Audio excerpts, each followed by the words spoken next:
Welcome to the fairytales forest. My name is Stump, Donald Stump.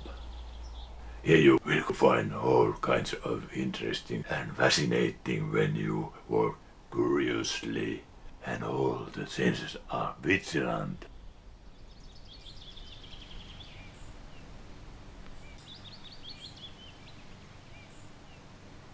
But everything is not so good.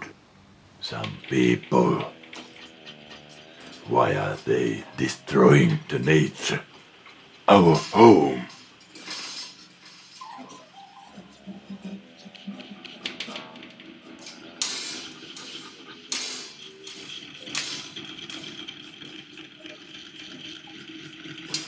Causing suffering and pain. Why?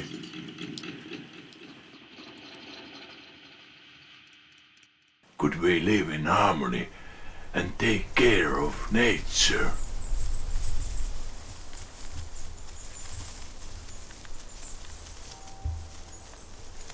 The interesting stories of the fairy tale forest will continue in the next part.